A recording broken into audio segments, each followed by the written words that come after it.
শরীরের কোথাও কেটে গেলে আমরা সবাইকে প্রথমেই বলতে শুনি, দ্রুত টিটি দাও। কিন্তু টিটি আসলে কি? যে কোনোভাবে কেটে গেলেই কি টিটি দেয়া দরকার? এইসব বিষয়গুলো আমরা অনেকেই জানি না। চলুন জেনে নেই।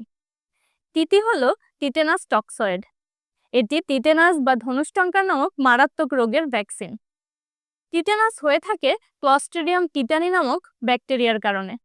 এটি মাটি, ধুলা, মরিচা পোড়া, লোহা, এমনকি রাস্তার ধুলাবালির সাথেও মিশে থাকতে পারে। এই ব্যাকটেরিয়ার স্পোর ক্ষত বা কাটা অংশ দিয়ে শরীরে প্রবেশ করে।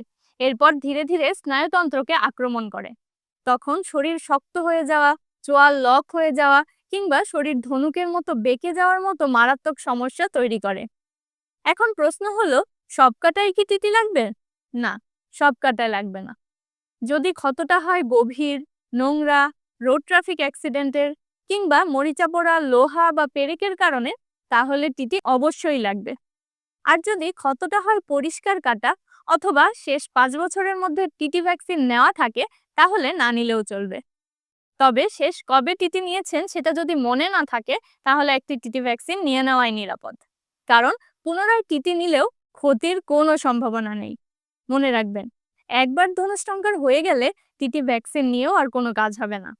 তাই কোথাও কেটে গেলে এবং শেষ 5 বছরের মধ্যে যদি ভ্যাকসিন না নেওয়া থাকে, তাহলে 72 ঘন্টার মধ্যে অবশ্যই টিটি নিয়ে নেবেন। গর্ভাবস্থায় টিটি সম্পূর্ণ নিরাপদ। এটি মা এবং নবজাতক দুজনকেই টিটেনাস থেকে রক্ষা করে। ওয়ার্ল্ড হেলথ অর্গানাইজেশনের মতে, বাংলাদেশে গড়ে প্রতিদিন 1 থেকে 2 জন এবং সারা বিশ্বে 82 থেকে 83 জন মানুষ টিটেনাসের কারণে মৃত্যুবরণ করে। তাই কোথাও কেটে গেলে কোনো অবহেলা নয়, 72 ঘন্টার মধ্যে অবশ্যই টিটেনাস ভ্যাকসিন নিয়ে নিন।